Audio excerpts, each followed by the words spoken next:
Welcome to another edition of Expanding Mind. I'm your host, Eric Davis, continuing our conversations about the cultures of consciousness. As some of you know, I spent a while as a stalwart contributor to the Village Voice in New York City. Late 1980s to the mid 1990s was my heyday, and it was a wonderful time to be in New York, to be writing for an alt weekly, to be writing for the Village Voice. It was a great time. In some ways, the 90s were the last great time for that paper, though it continued on well into today. And there were a lot of great writers and great editors at the Village Voice from whom I learned an enormous amount. And some of the writers that were also my friends and intellectual interlocutors included folks like Julian DeBell, Lisa Kennedy, and of course great rock writers like Robert Christgau and Chuck Eddy. But my favorite writer at the Village Voice was Greg Tate. And Greg Tate wrote for The Voice for about 20 years, starting in the mid 80s, writing about mostly black music, hip hop, art, but also politics, science fiction, technology. Just an omnivorous mind. Well beyond. He spills far beyond the already capacious boundaries of one of the leading critics of African American culture. And I'm very psyched that he has just putting out a new collection of his essays, Flyboy 2, the Greg Tate Reader, following on an earlier collection, Flyboy in the Buttermilk. And it's been a complete gas for me to read these essays, because in a lot of ways I stopped reading a lot of cultural criticism, at least a lot of the stuff that I find online, because I think most of it sucks and it's sort of depressing. And so to be reminded of what in my own life was the experience of immersion in really rich writing that was simultaneously informed by scholarly questions and studies, by politics, by a knowledge of history, cultural and political and technological, and most importantly, in some ways, a stylistic affirmation of the verve of the non-academic, whatever we want to call it, street, slang, goofiness, hermetic languages, esoterica, this sort of richness in prose that can bring all these things together into an amazing alchemy. And because I love Greg's prose so much, I'm just going to read a chunk before we start chatting.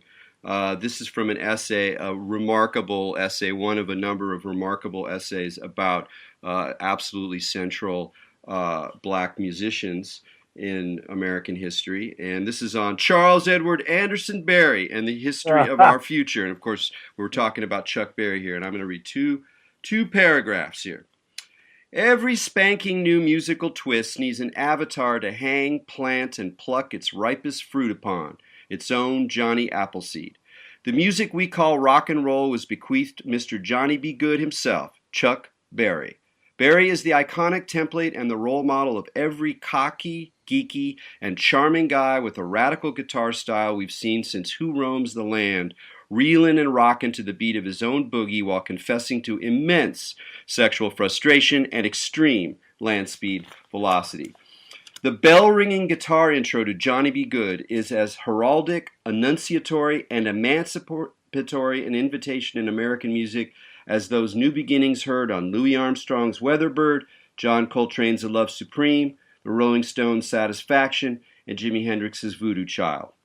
All of which let other musicians know that there was a new sheriff in town. All are musical exemplars of what us folk here in critical theory land like to call an epistemic break. Hell, an epistemic breakdown, really. Some hella crunk nouveau knowledge that interrupts, disrupts, and transforms our sense of life's possibilities and the kind of folk we believe to be forces for apocalyptic change in the world, too. So that writing just kind of captures just a lot of what I love about Greg. Super insightful, capacious in his allusions and sense of history, an amazing mixture of highbrow and street, or whatever you want to call it, and all mixed up in a kind of prophetic intensity that's also funny, charming, and vulnerable in a really amazing way that keeps what would otherwise be an aggressively over intelligent mind from running us over. So anyway, I've blown enough smoke in the room and the virtual room, Greg. But anyway, I really just want to say thank you for the hard work of all you've been putting in for so long, and for this new collection. Hey man, glad to be here. Well, let's talk a little Rap. bit about the voice. Like, what was it about the voice, writing for the voice, the opportunities, the audience, the editors, the politics? What was it about that kept you sort of in that orbit so long and so productively? Well, I was a Voice fan from Washington D.C., where I was not birthed, but definitely reared and raised. I was born in Dayton, Ohio, home of the Ohio Players, sure. And but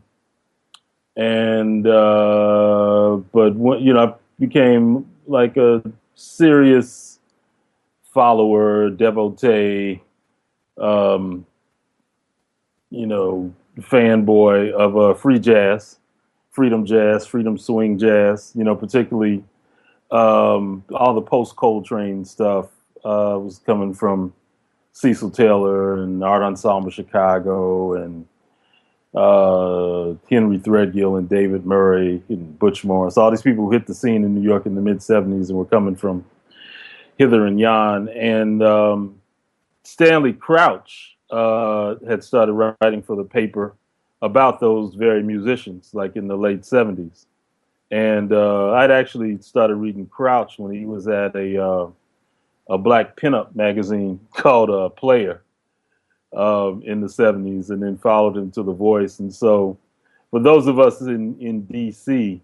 that were eager to know what our these young jazz hellions were doing in New York, you had to read The Voice, and you read Stanley and you read Gary Giddens, and there were Peter Watrous, but they were kind of like your ear to the street. And also they kind of let you know when we made these pilgrimages up I-95 to just go hear some jazz in New York. They let you know what was happening and who was happening that week. So all of that's like, I'm still at Howard University, mid to late '70s, and of course, once you pick up the paper, you start reading the other stuff in there. So you're reading Lester Bangs, you're reading Chris Gow, you're reading Jay Hoberman on film and Russ Westone on theater. You're just becoming like a little cosmopolitan sponge from afar, in terms of New York culture. And my good friend Talani Davis became a copy editor at The Voice. She had been teaching private school down in D.C., and then she left to come back to New York because she spent a number of years. She went to Barnard, in the late '60s, early '70s, and got a job in the copy department. And she started writing for the paper, and I remember seeing a piece she wrote on James Brown, and she wrote a couple other pieces, and she told me you should send Chris Gow some of your stuff, and I think it took me about a year before I worked up the courage or the the nerve or the moxie to send him something, and it was actually a thing I wrote like on the train coming back home from a Nona Hendrix show at the 930 Club, which was kind of our CBGBs in DC. And I just said, wrote that thing, typed it up, sent it to him, say, whatever happens, happens. And I remember he called me and he just said, I can't publish this, but the more writing I get like this in the paper, the better I like it. I was like, well, that's encouraging. And so I sent him. So I think the first assignment was a piece on a Pharoah Sanders album. Fairly kind of tame. And he actually pointed out that compared to my sample, it was a little lukewarm. So I revved it up for the next piece, which was a review of James Blood Homer. And to leap forward again, like that piece actually was responsible for me getting my first job in New York, because there was a gallerist, Linda Good Bryant, about a year later after that. That piece was published, I think August '81 is actually, when I wrote like my first couple of pieces for Bob. And about a year later, um, uh, Linda Good Bryant, Jam Gallery, Tribeca, first black woman to have a, probably the only black woman in the history of New York, actually, as it turns out, had a kind of minimalist, conceptualist, abstractionist oriented black, mostly black exhibiting art gallery in, Tribeca, in the 80s. And she was doing a festival she called Afro Pop, needed a music curator, and Quincy Troop, who a lot of people know for doing the Miles autobiography, or co-writing with Miles. He suggested me on the basis of reading that Blood Homer piece. So that actually became the first of those hyperlink kind of random situations that occur on the regular in New York once you get in the loop. And Linda brought me to New York to work on this project, and I made the move, made the jump, and did the usual couches, floors, gallery, stone, basement, Yeah, and it's a yeah, rich ride. There's a lot of there's a lot of traditions and a lot of lineages you tip your hat to in your book. But for me, I think I got the most, or learned the most, or sort of felt the most about that free jazz zone. And it's kind of a funny thing now, because from our perspective, it can look at once kind of radical and kind of not dated, but just so much of its time that it's hard to see beyond it. I mean, at least for most listeners. And it took me a while to be able to find my own way into it, although I was nibbling at the edges of it when I was in New York. But yeah. what is it about it that? The thing in particular about, like the guys that came through in the mid '70s were coming from Chicago. They were coming from the Midwest. They were coming from California. They were coming from New Haven. Um, and the thing was that, like, kind of free jazz 1.0, came out of, the work Sun Ra and Ornette Coleman and Albert Eiler and John Coltrane in particular were doing, like kind of that inspiration. And that was a whole community of cats who were down in the Lower East Side in the 60s. And Amiri Baraka wrote wonderfully lyrically about them in his book Black Music, which really made me, want to kind of delve in. I was reading that book that really kind of turned the corner for me more than anything else, because as a friend of mine said, he wrote about those guys so evocatively that when you put on the music, you felt you already knew what they sounded like, So, but the guys that came through in the '70s, had that kind of had a cerebral distance, from the Sturm Drang, and the kind of balls to the wall, screaming it out approach of a lot of that music. They kind of took it the way, some of the conceptualist painters kind of related to abstract expressionism, which was, they saw it as a vocabulary and something that could be formally played with, and was mutable in that way.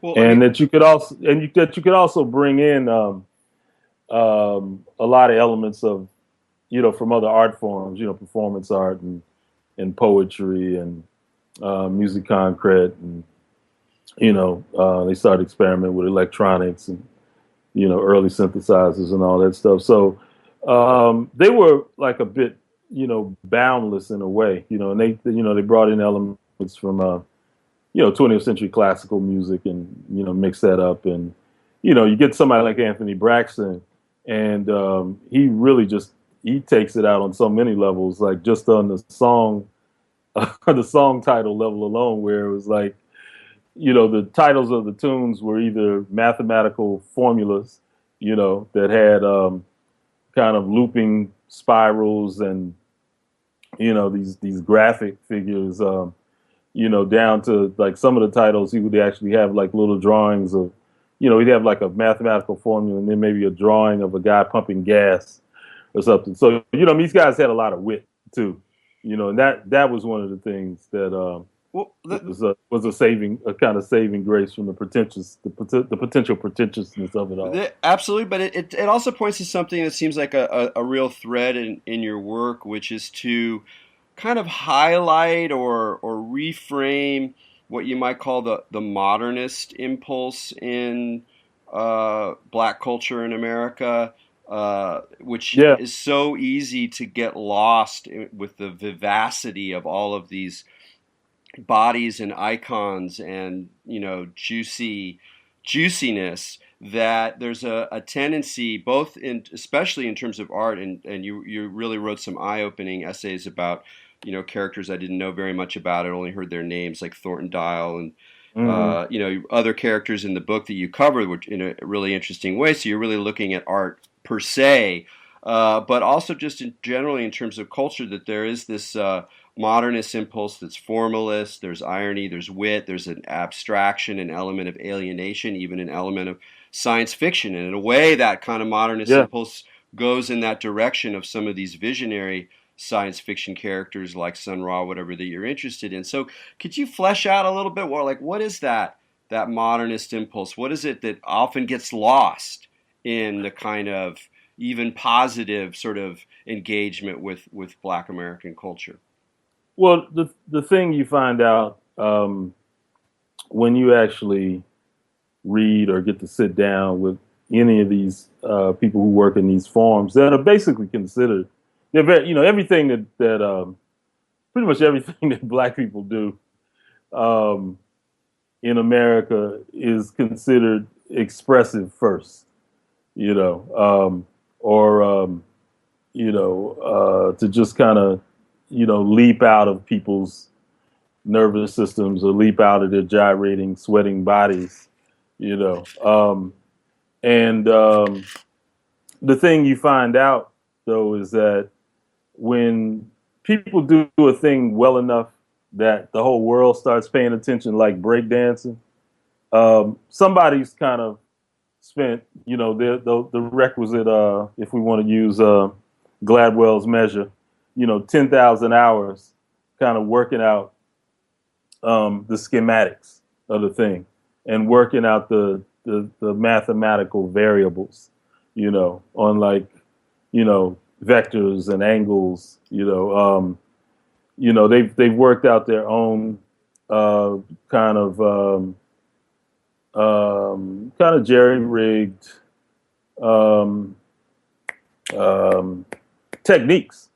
You know what I mean? Like, so, I mean, I remember, Duke Booty, who wrote half of the message, for Grandmaster Flash. I remember his description of Flash was a young technocrat, and then you learn, of course, that Flash studied like electrical engineering in high school, and that's why he was, able to kind of construct, his kind of first his own mixer himself, and he developed all these other techniques and these ways of identifying where the breakbeat was in the record. You know what I mean? So the desire to not just express a thing, you know what I mean, that has some kind of visceral impact, but then to be able to kind of diagrammatically break down and repeat the operation, already on, and that's just, that just puts you on one side of the, the modernist impulse. It's kind of the desire to kind of create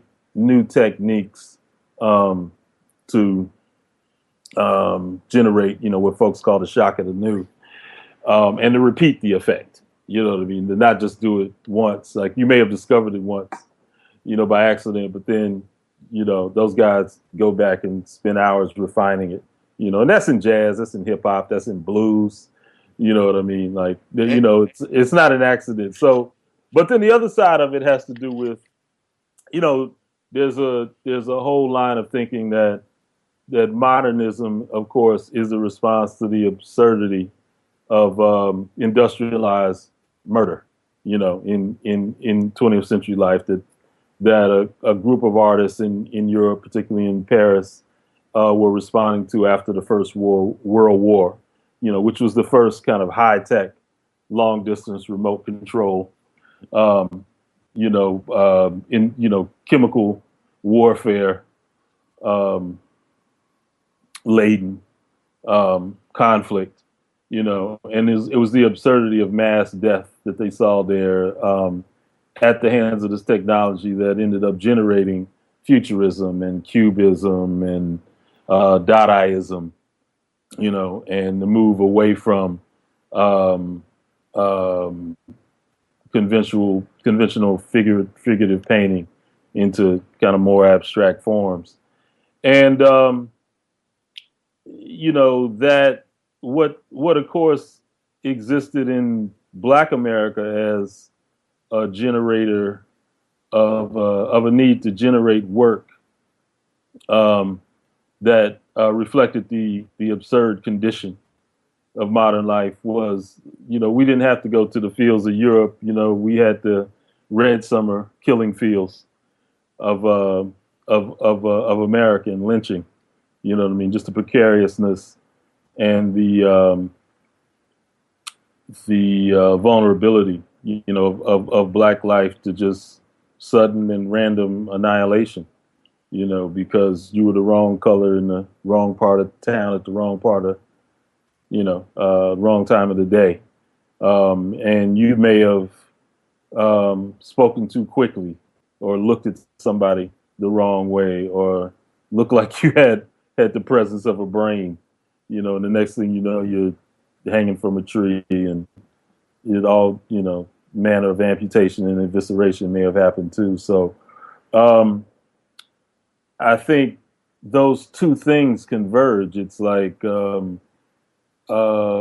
I think, and I'll just say, I think that Black culture, and particularly Black music, is relentlessly modernist. It's obsessively modernist. It's why, at the advent of every new piece of technological prosthesis for music making, there are great Black inventors there taking advantage of it and wanting to be recognized and represented and expressive using these new tools.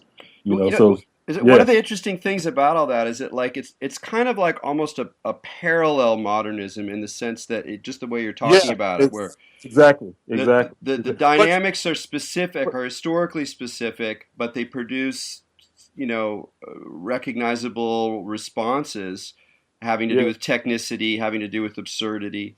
But I wanted yeah. to add, Well, and I mean, I'll just add, I mean, the thing is like you also you in the conversation, it's you can't erase like the huge debt of modernist forms, of course, to African sculpture and statuary, the African art, you know what I mean, and that the kind of it was like formally the kind of break that the Cubists and the Surrealists, and the Dadaists wanted to make had to do with wanting to interject like a certain kind of horror and enchantment that these Western artists saw in kind of the first African sculpture they saw, in the sense that these things were magic objects and wanted to recreate that effect, So you got this, this weird kind of loop that's going on. You have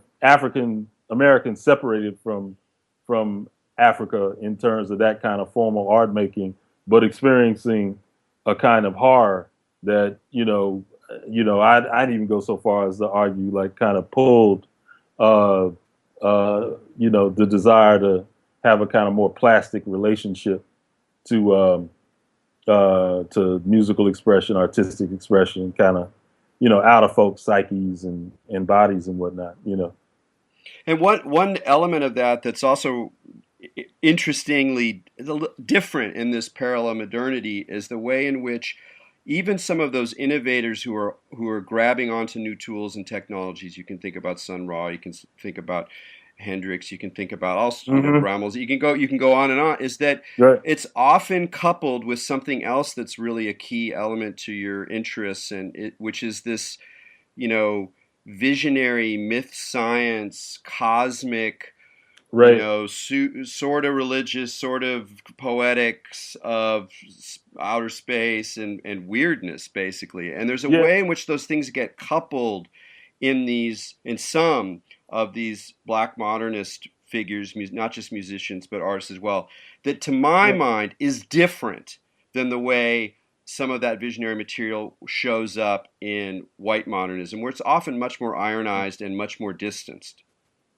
Yeah. Well, I think the thing is that, you know, um, of course, one of the core questions around what we can call Black identity, you know, um, has to do with at what point did Africans become African Americans?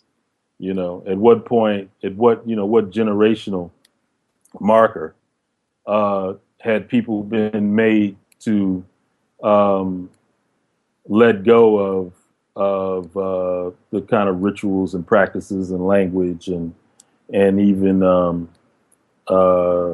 um, worship, forms of worship that would distinctly define you as an African, and that you become this other hybridized thing, and in some cases, I mean, it began. You can look at examples uh, Benjamin Banneker, famous 17th century um, or 18th century Black mathematician and astronomer and architect, who was one of the first African Americans, to not only be involved with stargazing, but also wrote highly critical letters of proof of intelligence to Thomas Jefferson, who had written these essays or these treatises on the limited intellectual capacity of Africans, Black people, I guess to justify his own slaveholding. But the thing about Banneker that's interesting is that his father was an African that was brought to the States and ended up I think marrying. I think his father was actually an indentured servant, so he comes even from a period right before slavery really gets organized as we know it. And I think he married an Irish woman, and they produced Banneker. You know what I mean? But and there's some speculation that the father was a member of the Dogon tribe. And we could return to that mythos later. You know what I mean? That link. But but Banneker kind of is a beginning point for a certain kind of Black transcendentalism. The moment at which Black Americans begin being converted to Christianity is yet another point. The moment at which they start using the hymnals and spiritual songs, the spirituals, to actually conduct escapes, and the path and as code, to kind of make it, from one point to the next on the Underground Railroad, becomes this other period where the musical expression becomes, wrapped in creating a language of transgression and transformation and escape, fugitivity, speaking in a way that completely goes over the heads of the so-called master race. You know, so the music takes on this meta kind of meta poetic liberatory force. You know, sound itself. You know, and what can be hidden inside of sound. You know, becomes a feature of this music as it's developing. And then it's like you start reading things about like the early black, particularly kind of Pentecostal church. You know, where the kind of experiences that people um, cite as features of ritual possession in African culture start showing up in this African American culture. You know, people being taken by spirits and speaking in tongues and speaking in voices and languages that that they don't formally know.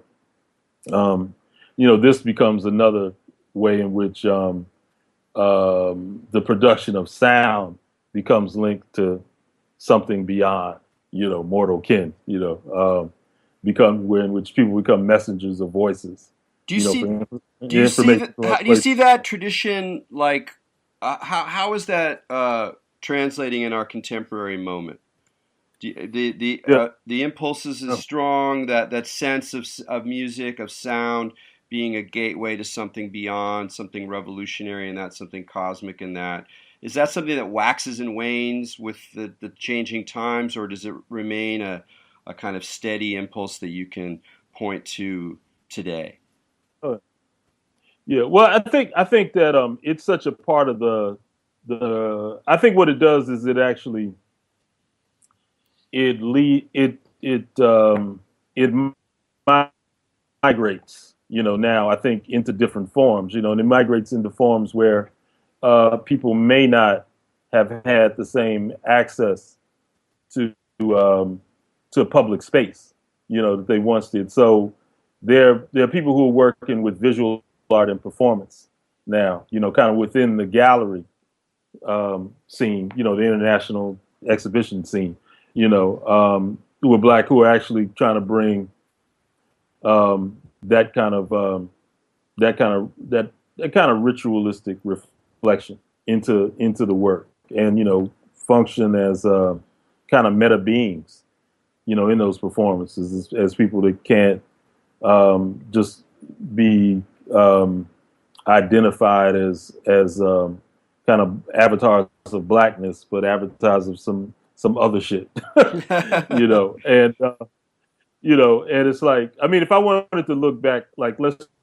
just say in you know, and this is really interesting because you know, I think the last time like right before 1999, you had all of this kind of very millennial, futurist, apocalyptic um, work coming through, you know, coming out of the hip hop era and out of the crack era of hip hop, you know, and into the millennium. You know, you had Wu-Tang Clan, you had Public Enemy, you had Busta Rhymes, you know, you had Ram LZ, you know, you had all, you know, and then you had Tricky and you had the drum and bass guys. I mean, you know, but all these people are kind of pushing for this very spiritualized futurism, you know, and trying to create a sound that that kind of broke the temporal barrier, as it were. You know, they kind of pushed us, rammed us into, sonically rammed us into the future. You know, and then once we kind of made that transition, you know, and once it actually became the 21st century, um, and I think that there was a certain almost like a kind of a deflationary collapse of the futurist impulse, and not just in black culture, but I just think even, you know, even in science fiction itself, you know what I mean, where okay, we've arrived here, and it ain't quite the future we were promised, but then again, it is. You know what I mean? Um, you know, in the sense that it's kind of everything we thought that, or everything that science fiction writers for the last 100 years um, had thought would be a feature of the 21st century landscape. We actually kind of got the experience in a holodeck way through the quality of CGI. You know what I mean? So all of those stories, that we had seen done in the hokiest manner possible, and and kind of completed the um, the experiential um, connection to the Fantasia through suspension of disbelief. It's like now, yeah. I mean, once Spielberg did Jurassic Park in particular, you just felt like, wow, those dinosaurs really look like they are really in that room and about to eat those kids, you know. And then even on all the the shows, Star Treks and everything. I mean, everything just got such a ramp up, to be that these things that we thought that turned out to not be quite technologically feasible were still experientially possible, just through the quality of the simulacrum. Yeah, yeah, the simulacrum is really out of control right Yeah, now. It's kind of yeah, remarkable. You can yeah. almost feel there's a sort of weirdness where if you've spent too much time away from it, you can kind of feel like you're missing something, even though you're just like living an ordinary embodied life, and you're like, wait, Yeah. there's something missing because I'm not like pumping in Uh-huh. virtual icons. No, I remember one time my daughter was over my house, and like I was kind of maxing out all the media at the same time. I think I was working on something, so I had the computer, I had the phone, I had the TV, and she just said, "Dad, I need media." Oh man, You yeah, know, yeah, yeah, we're swimming in it now. I mean, yeah. I'm kind of curious on your own, like how you see your own work as kind of keeping some of that in it, like not just that you're writing about it and remembering and reconfiguring and echoing, but that even in your prose and particularly sometimes your notable continuous references to astrology that go beyond the good No. taste of a secular New Yorker. Oh yeah, man. Yeah, but I mean, I'm very, very, very consistent with an Afrocentric modernist from the '70s. It's like, I mean, that's the thing. It's like, you know, black black people in conversation, of the last couple of generations, reference people's personality disorders to the zodiac sign quite casually, and without any shame. You know what I mean? There's no like kind of anxiety of being of being read as like fluky or insane. You Yeah, know, yeah, that's because we speak about people's zodiac related personas with great authority and confidence. You know what I mean? So you know, yeah. No, it's yeah, a, it's a, yeah, it's fresh, as a if you're on the, from my perspective, it's like you're asking for trouble unless you do it with just the right yeah, amount of like, where yeah, you're gonna get in some argument with some guy and they're just gonna yeah, take you down, and this is gonna be this whole thing about science and right, rationality, and you're like, man, right, just like, but yeah, I can't deny it's in my life, it's just the way I've seen things. I've always seen things yeah. astrologically. It's like it's just a language that makes sense to me. So Oh it's yeah, man. Yeah, it, no, and I recommend, if you haven't heard it already, like Mary Lou Williams, jazz pianist, did a whole album of compositions dedicated to the signs of the zodiac. And it's like, if you have particular feelings about people who are born under one sun sign or another, like she just really captured, I think, the character of each one, the particularities, the peculiarities of each one in melody and harmony and rhythm, man. It's a if nothing else, you can have fun projecting your prejudices onto this music as you listen to it. You're like, yeah, you gonna find yourself going, yeah, that's those Capricorn motherfuckers right there, in that measure right there. She got it, but yeah, I mean, man, it's like um, again, I mean, it goes back to your modernist thing. I mean, I think it's like the play of between rationalism and absurdity, the irrational, inside of that kind of art making and myth making, is actually where the juice is in the thing. You know what I mean? Absolutely, and this leads That, me to another question that is for me one of the great conundrums. That's something that no one's written about it in the way that it should be, and it's a great cultural question for me. And I'll set it up by saying I just saw the Brain Feeder show at the Fox in Oakland. mm, George Clinton put on the best performance I'd ever seen him play, but I didn't see him back in the mm, day. But like yeah, it was an yeah, excellent situation, and then he was followed by Flying Lotus, and it was yeah, yeah, and what I was thinking yeah. about, I was like, well, especially Flying Lotus was very what I would call psychedelic. It was Hey man, used Alice Coltrane, who's more psychedelic right. than Alice, who wrote about her LSD experience. Totally. But Yeah. here's the question. So here's the question is that even as you can point to these extraordinary figures of music and culture in Black America, Hendrix, Alice Coltrane, whatever, where there Clinton himself, where there is some obvious psychedelia, there's also a weird sort of distrust, maybe of hippies, maybe of something that also creates a kind of reaction against psychedelia within the discourse of modern black culture. Does that make sense to you? Um. Or at Hmm. least it's Well, hard. you know what? I mean, it's kind of it's um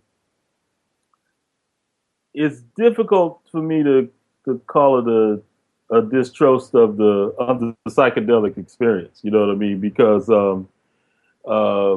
I'm a kind of I'm a kind of a generational anomaly in terms of the drug experience because I like when I was really young, like 14, 15, man, I became like a kind of self-righteous vegan for a period, and so that meant that like, I wasn't going to pollute my temple. It's like the point at which all my other friends started experimenting with drugs.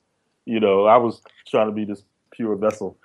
So then that continued on into Howard, my Howard University years. But at Howard, man, like all my classmates, they tried every drug at least once just so they could experience what the high was. It was like the the kind of free experimentation with drugs like had a lag in black culture. You know what I mean? Just like kind of mass black culture. You know what I mean? Because it's like our kind of the what Fred Red Fox called the bippy, the the bippy phenomena in black culture. The black hippie phenomena. It kind of came into R&B in a full on way, like just as it was kind of waning, in white culture. It was like with white culture was kind of making this transition in the folk rock and aggro, hyper masculinist metal, and black culture was getting real groovy, you Right. know. And you can you hear it in just the transition in the music from like Motown to James Brown to all of a sudden Funkadelic and Earth, Wind and Fire and Kool and the Gang and you know what I mean and then certainly just in all the trappings they're just as it got more um, kind of kind of super heroic in attire um, it also kind of got more Afrodelic we could say Yeah. Mothership Connection the whole thing but and then I mean but George and Sun Ra man who are certainly like the avatars of kind of black hippiedom. I mean, they spent so much time in Ann Arbor, man.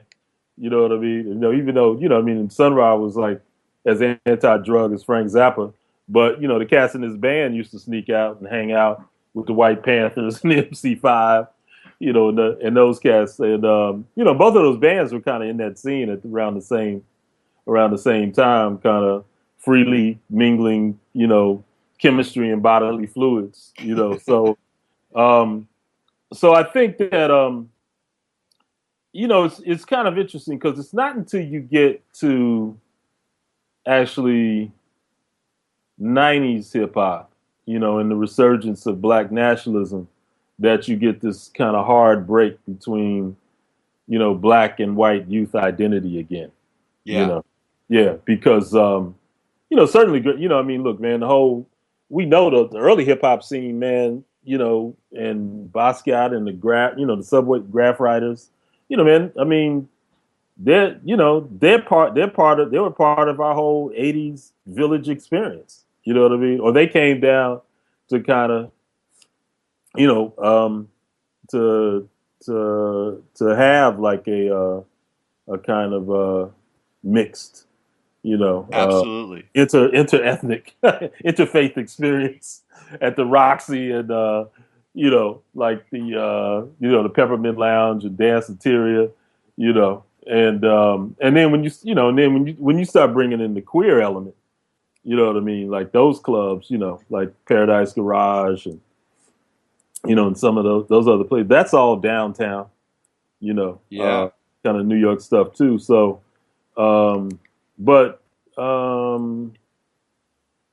yeah, I mean, and that's a whole interesting kind of question, just in terms of the the the kind of cultural, sexual, chemical exchange, that particularly in New York, man, because as we all know, I mean, New York is not really, part of mainland America. You know what I mean? It's like it is completely like an island unto itself. Kind of an island of Dr. Moreau itself relative to the rest of America. Yeah. Absolutely. Yeah, Absolutely.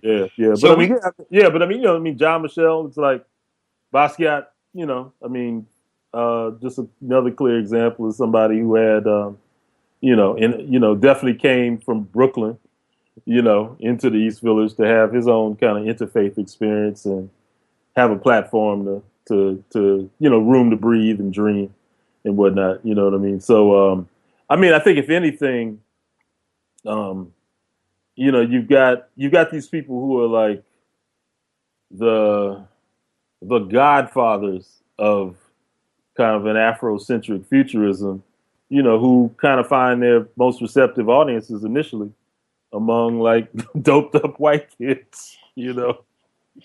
Yeah. No, that's what So, I was thinking at the show too, just looking around me and going like, look at all this crowd and like what are they taking in? How is that taking in? What's this kind of transfer that's going on here?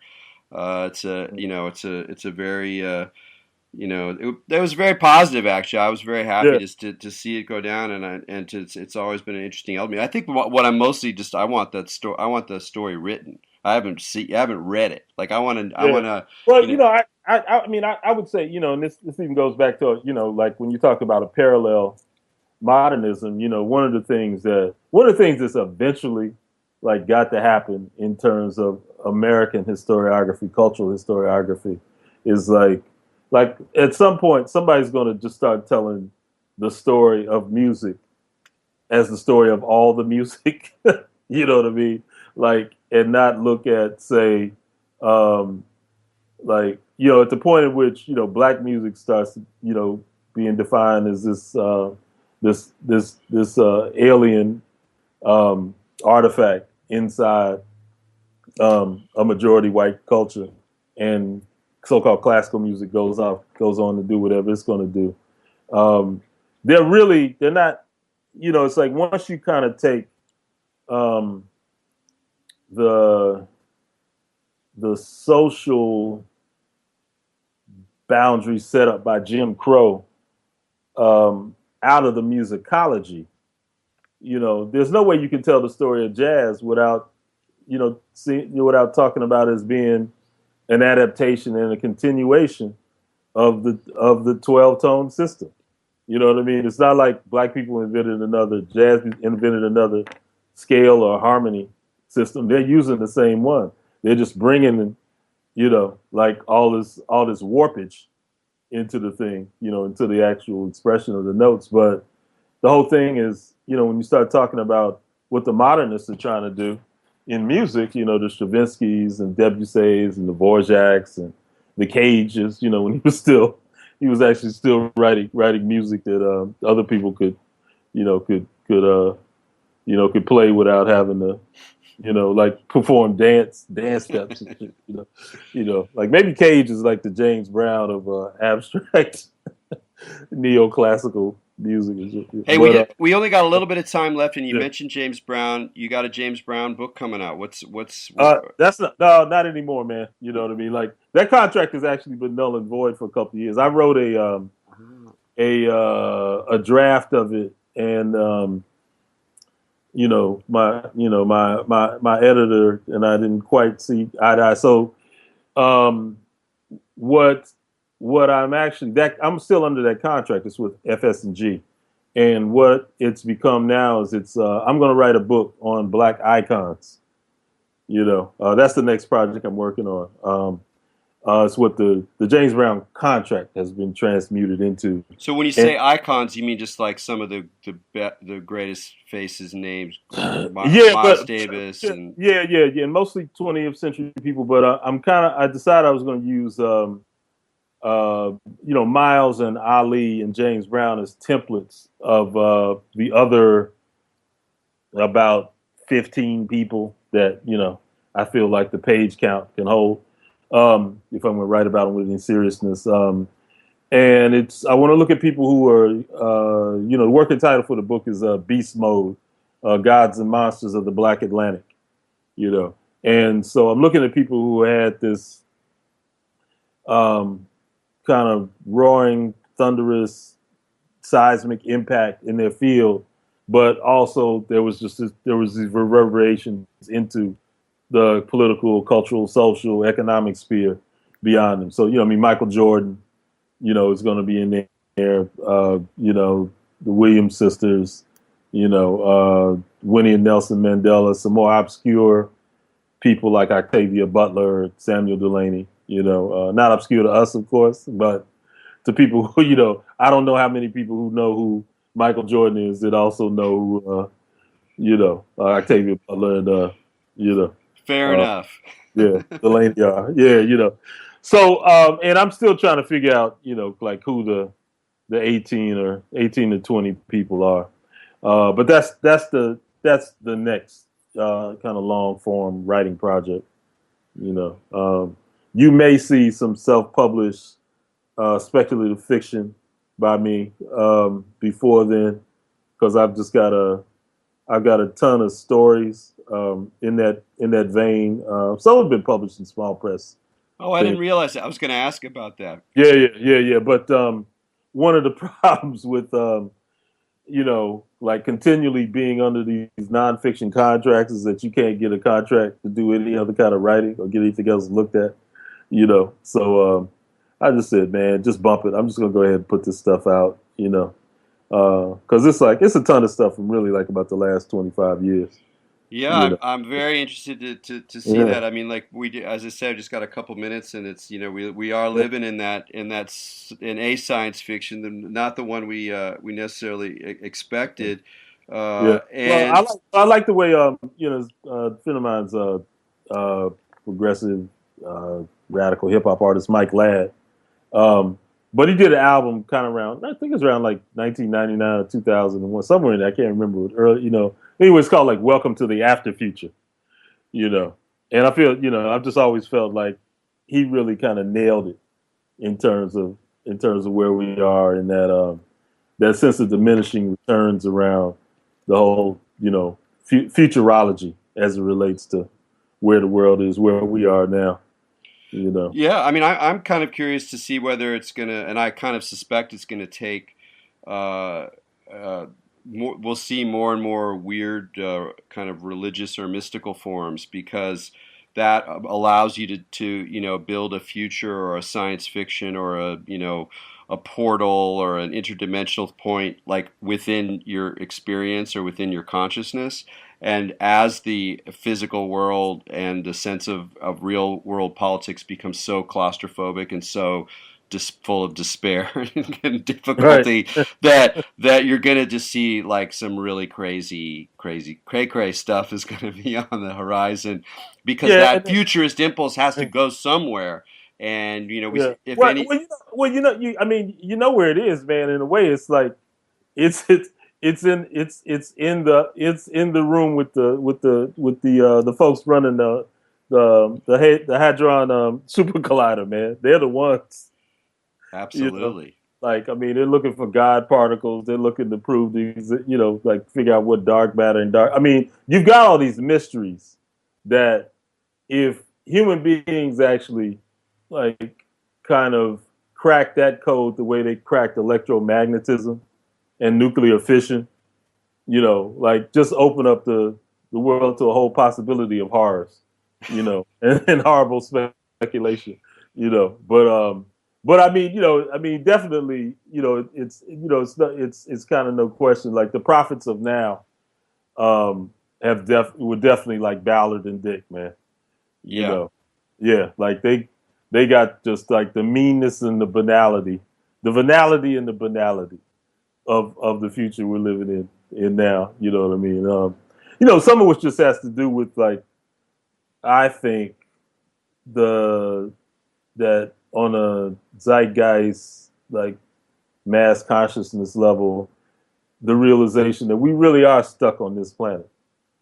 Like our technology is just so busted in terms of being able to do any of the things that science fiction thought, we'd be.